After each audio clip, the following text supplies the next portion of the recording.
9 سپتامبر سال 2021 جمهوری دولت جوان صاحب استقلال تاجیکستان 30 ساله میشه. مثل جوانی که به کمالات 30 سالگی میرسه.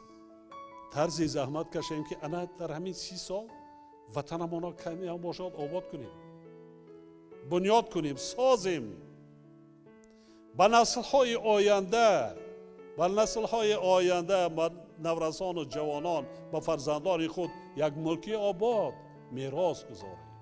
وگرنه از ما شما چی باقی میماند به نسل آینده؟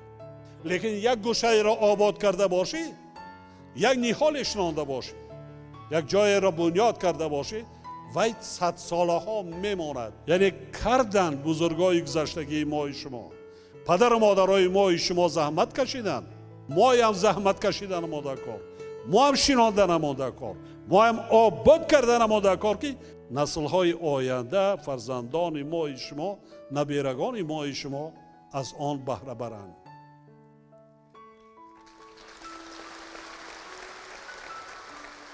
شکر که ما دولت داریم، وطن داریم. شکر گوییم، به قدر این وطن داری رسیم، شاهیبی کنیم، آباد کنیم، بنیاد کنیم. البته ما 1001 پرابلم داریم. در 1 سال و 2 سال همه او را برطرف کردن غیر امکان است. وقت در کار و فرزندان بننگ ناموس، مردمی فرزندان فدایی به این ملت و به این تمدن و به این سرزمین اجدادی خود.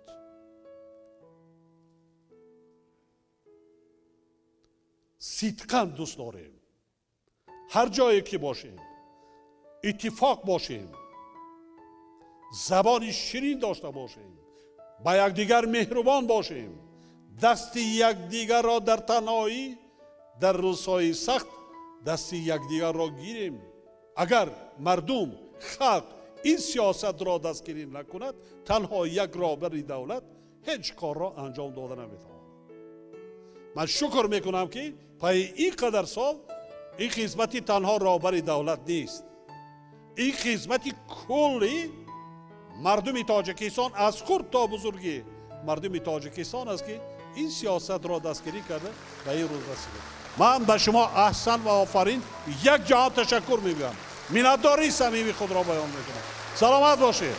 احسن، آفرین.